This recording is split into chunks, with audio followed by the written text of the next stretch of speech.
Chapter 1. Playing Pilgrims. "Christmas won't be Christmas without any presents," grumbled Joe, lying on the rug. "It's so dreadful to be poor," sighed Meg, looking down at her old dress. "I don't think it's fair for some girls to have lots of pretty things and other girls nothing at all," added little Amy, with an injured sniff. "We've got father and mother, and each other anyhow," said Beth, contentedly, from her corner. The four young faces on which the firelight shone brightened at the cheerful words, but darkened again as Joe said sadly, "We haven't got father, and shall not have him for a long time." She didn't say, "perhaps never," but each silently added it, thinking of father far away where the fighting was. Nobody spoke for a minute. Then Meg said in an altered tone, "You know the reason Mother proposed not having any presents this Christmas was because it's going to be a hard winter for everyone, and she thinks we ought not to spend money for pleasure when our men are suffering so in the army. We can't do much, but we can make our little sacrifices, and ought to do it gladly, but I am afraid I don't." And Meg shook her head as she thought regretfully of all the pretty things she wanted. "But I don't think the little we should spend would do any good. We've each got $1, and the army won't be much helped by our giving that. I agree not to expect anything from Mother or you, but I do want to buy Undine and Sintram for myself. I've wanted it so long," said Joe, who was a bookworm. "I plan to spend mine in new music," said Beth, with a little sigh rather, which no one heard but the hearth-brush and kettle-holder. "I shall get a nice box of Faber's drawing pencils. I really need them," said Amy decidedly. "Mother didn't say anything about our money, and she won't wish us to give up everything. Let's each buy what we want and have a little fun. I'm sure we grub hard enough to earn it," cried Joe, examining the heels of her boots in a gentlemanly manner. "I know I do, teaching those dreadful children nearly all day, when I'm longing to enjoy myself at home," began Meg, in the complaining tone again. "You don't have half such a hard time as I do," said Joe. "How would you like to be shut up for hours with a nervous, fussy old lady who keeps you trotting, is never satisfied, and worries you till you're ready to fly out of the window or box her ears? It's naughty to fret, but I do think washing dishes and keeping things tidy is the worst work in the world. It makes me cross, and my hands get so stiff I can't practice good a bit." And Beth looked at her rough hands with a sigh that anyone could hear that time. "I don't believe any of you suffer as I do," cried Amy, "for you don't have to go to school with impertinent girls who plague you if you don't know your lessons, and laugh at your dresses, and label your father if he isn't rich, and insult you when your nose isn't nice. If you mean libel, I'd say so, and not talk about labels, as if Pa was a pick bottle," advised Joe, laughing. "I know what I mean, and you needn't be satirical about it. It's proper to use good words and improve your vocabulary," returned Amy with dignity. "Don't peck at one another, children. Don't you wish we had the money Papa lost when we were little, Joe?" "Dear me, how happy and good we'd be if we had no worries," said Meg, who could remember better times. "You said the other day you thought we were a deal happier than the king children, for they were fighting and fretting all the time in spite of their money." "So I did, Beth. Well, I guess we are, for though we do have to work, we make fun of ourselves, and are a pretty jolly set, as Joe would say." "Joe does use such slang words," observed Amy, with a reproving look at the long figure stretched on the rug. Joe immediately sat up, put her hands in her apron pockets, and began to whistle. "Don't, Joe! It's so boyish. That's why I do it. I detest rude, unladylike girls. I hate affected, niminy-piminy chits." "Birds in their little nests agree," sang Beth, the peacemaker, with such a funny face that both sharp voices softened to a laugh, and the pecking ended for that time. Really, girls, you are both to be blamed, said Meg, beginning to lecture in her elder sisterly fashion. You are old enough to leave off boyish tricks and behave better, Josephine. It didn't matter so much when you were a little girl, but now you are so tall, and turn up your hair. You should remember that you are a young lady. I ain't. And if turning up my hair makes me one, I'll wear it in two tails till I'm 20, cried Jo, pulling off her net and shaking down a chestnut mane. I hate to think I've got to grow up and be Miss March and wear long gowns and look as prim as a China Aster. It's bad enough to be a girl anyway, when I like boys' games and work and manners. I can't get over my disappointment in not being a boy, and it's worse than ever now, for I'm dying to go and fight with Papa, and I can only stay at home and knit like a poky old woman. And Jo shook the blue army sock till the needles rattled like castanets, and her ball bounded across the room. Poor Jo, it's too bad, but it can't be helped, so you must try to be contented with making your name boyish, and playing brother to us girls, said Beth, stroking the rough head at her knee, with a hand that all the dishwashing and dusting in the world could not make ungentle in its touch. As for you, Amy, continued Meg, you are altogether too particular and prim. Your airs are funny now, but you'll grow up an affected little goose if you don't take care. I like your nice manners and refined ways of speaking when you don't try to be elegant, but your absurd words are as bad as Jo's slang. If Jo is a tomboy and Amy a goose, what am I, please? Asked Beth, ready to share the lecture. You're a dear, and nothing else, answered Meg, warmly.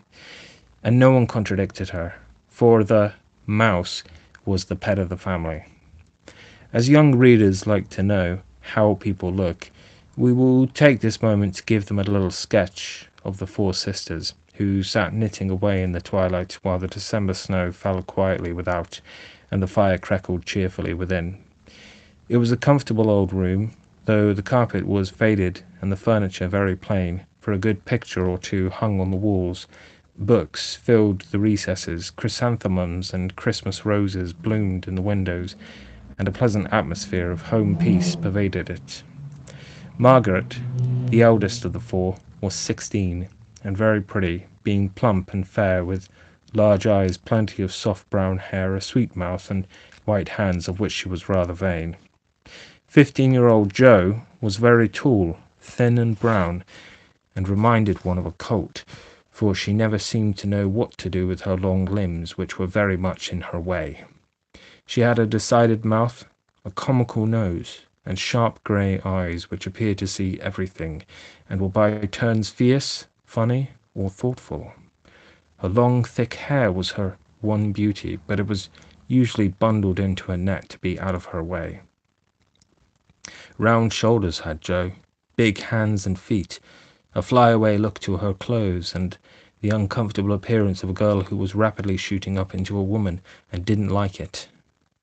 Elizabeth, or Beth, as everyone called her, was a rosy, smooth-haired, bright-eyed girl of 13, with a shy manner, a timid voice, and a peaceful expression which was seldom disturbed.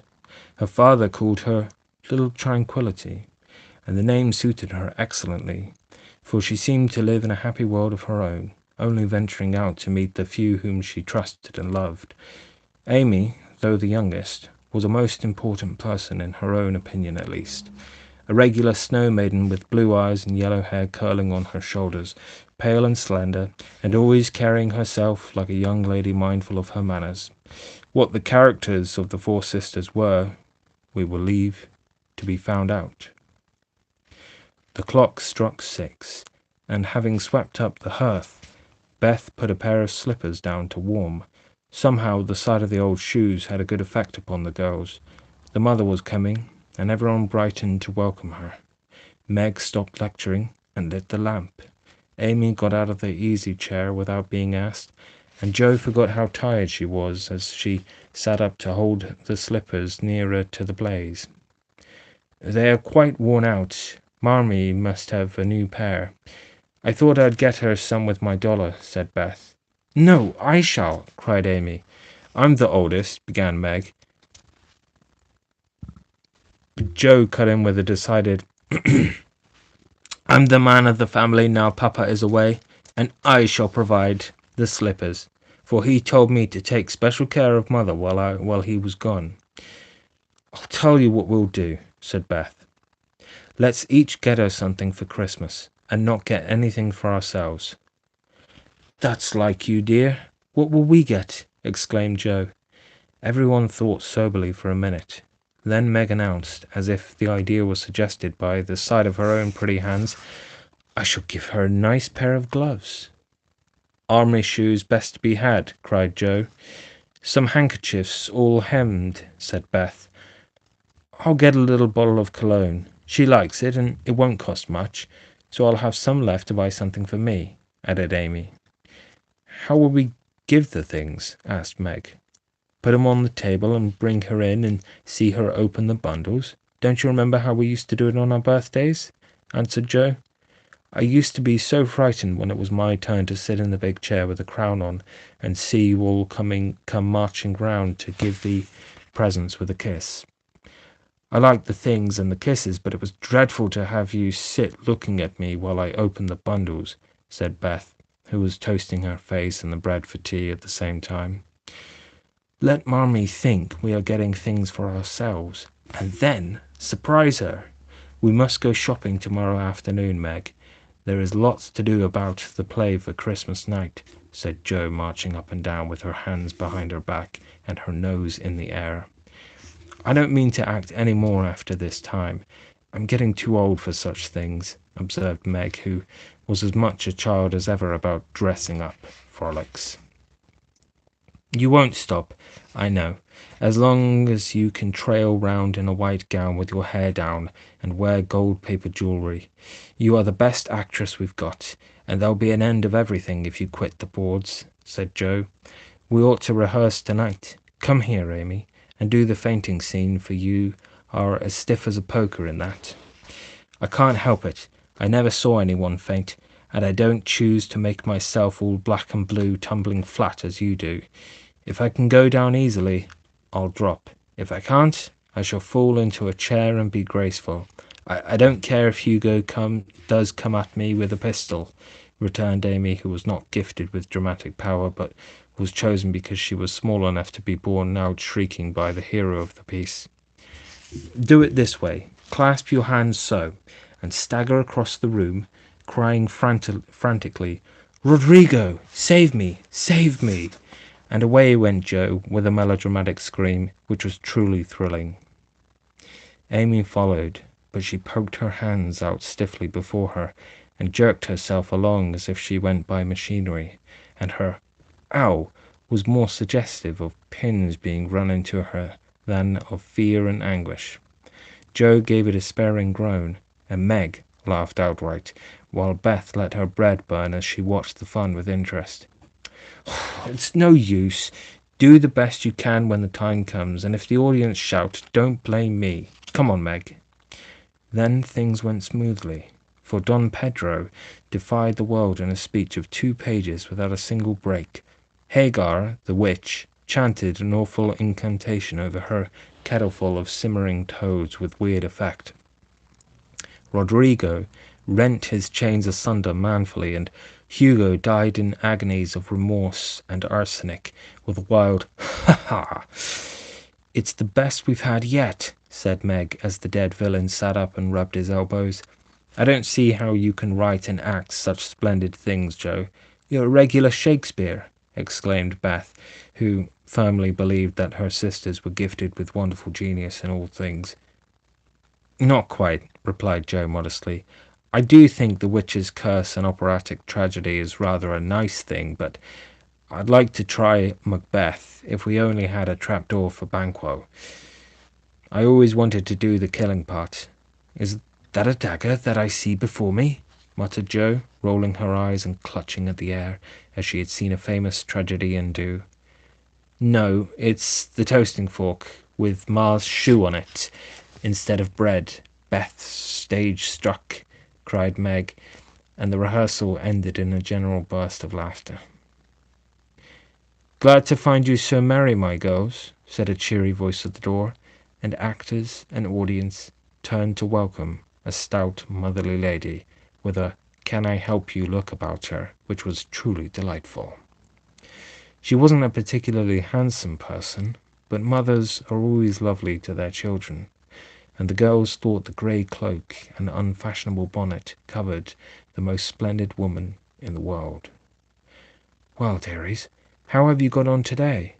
There was so much to do getting the boxes ready to go tomorrow that I didn't come home to dinner. Has anyone called Beth? How is your cold, Meg? Joe, you look tired to death. Come and kiss me, baby." While making these maternal inquiries, Mrs. March got her wet things off, her hot slippers on, and sitting down in the easy chair, drew Amy to her lap, preparing to enjoy the happiest hour of her busy day. The girls flew about, trying to make things comfortable, each in her own way. Meg arranged the tea table. Joe brought wood and chairs, dropping, overturning, and clattering everything she touched. Beth trotted to and fro between parlour and kitchen, quiet and busy, while Amy gave directions to everyone as she sat with her hands folded. As they gathered about the table, Mrs. March said, with a particularly happy face, "I've got a treat for you after supper." A quick, bright smile went round like a streak of sunshine. Beth clapped her hands, regardless of the hot biscuit she held, and Joe tossed up her napkin, crying, "A letter! A letter! 3 cheers for father!" "Yes, a nice long letter. He is well, and thinks he shall get through the cold season better than we feared. He sends all sorts of loving wishes for Christmas, and a special message to you girls," said Mrs. March, patting her pocket as if she had got a treasure there. "Hurry up and get done. Don't stop to quirk your little finger and prink over your plate, Amy," cried Joe, choking in her tea and dropping her bread butter side down on the carpet in her haste to get at the treat. Beth ate no more, but crept away to sit in her shadowy corner and brood over the delight to come till the others were ready. "I think it was so splendid in father to go as a chaplain when he was too old to be drafted and not strong enough for a soldier," said Meg warmly. "Don't I wish I could go as a drummer, a vivan, what's its name, or a nurse, so I could near him and help him," exclaimed Joe with a groan. "It must be very disagreeable to sleep in a tent and eat all sorts of bad tasting things and drink out of a tin mug," sighed Amy. "When will he come home, Mommy?" asked Beth with a little quiver in her voice. "Not for many months, dear, unless he is sick. He will stay and do his work faithfully as long as he can, and we won't ask for him back a minute sooner than can be spared. Now come and hear the letter."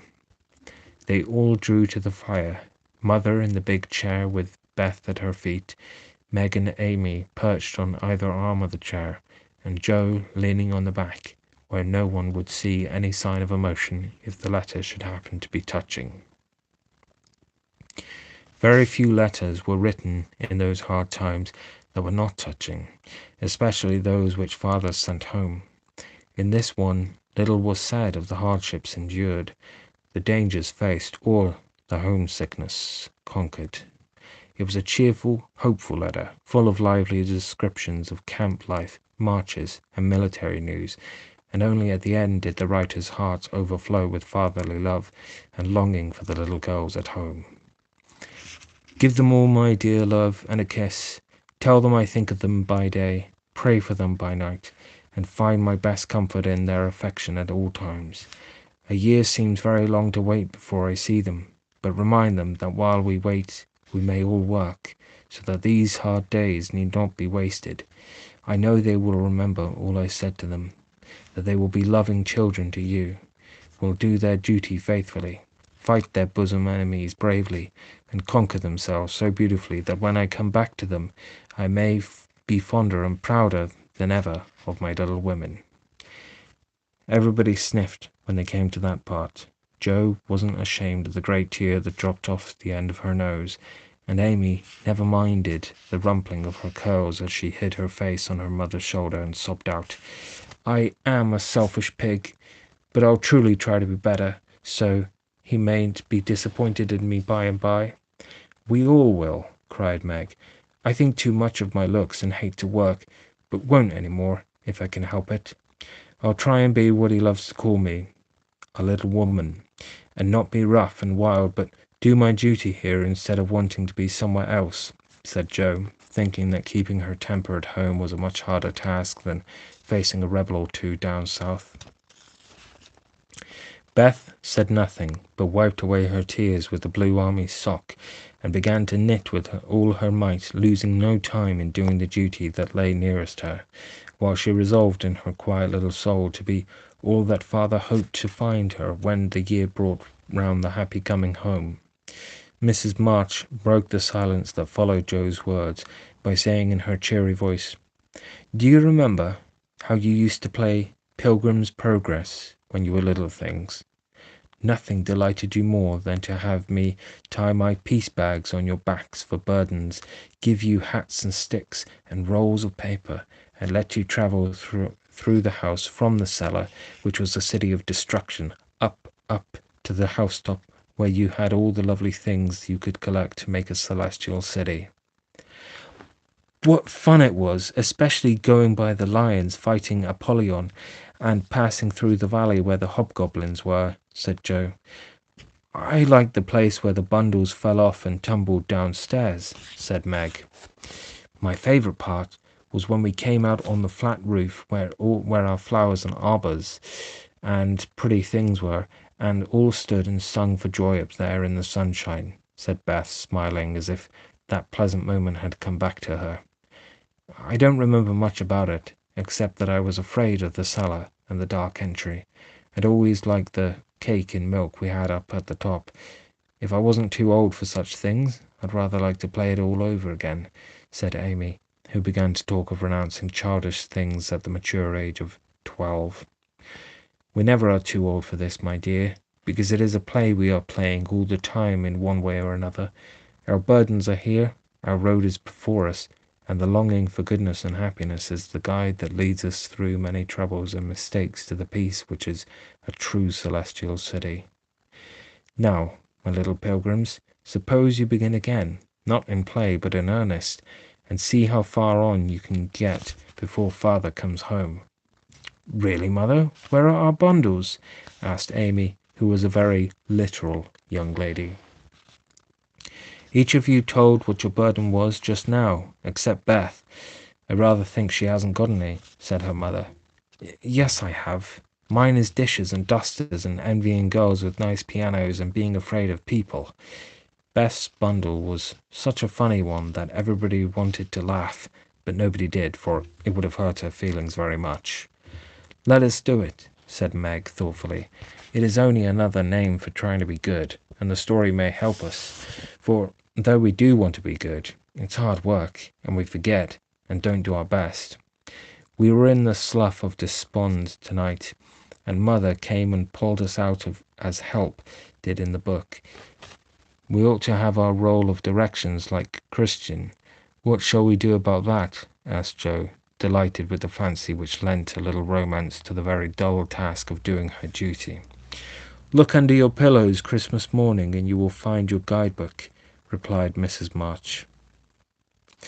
They talked over the new plan while old Hannah cleared the table. Then out came the 4 little work baskets, and the needles flew as the girls made sheets for Aunt March. It was an uninteresting sewing, but tonight no one grumbled. They adopted Joe's plan of dividing the long seams into 4 parts, and calling the quarters Europe, Asia, Africa, and America, and in that way got on capitally, especially when they talked about the different countries as they stitched their way through them. At 9 they stopped work and sung as usual before they went to bed. No one but Beth could get much music out of the old piano, but she had a way of softly touching the yellow keys and making a pleasant accompaniment to the simple songs they sung. Meg had a voice like a flute, and she and her mother led the little choir. Amy chirped like a cricket, and Joe wandered through the airs at her own sweet will, always coming out at the wrong place with a crook or a quaver that spoilt the most pensive tune. They had always done this from the time they could lisp. Crinkle, crinkle, ittle tar. And it became a household custom, for the mother was a born singer.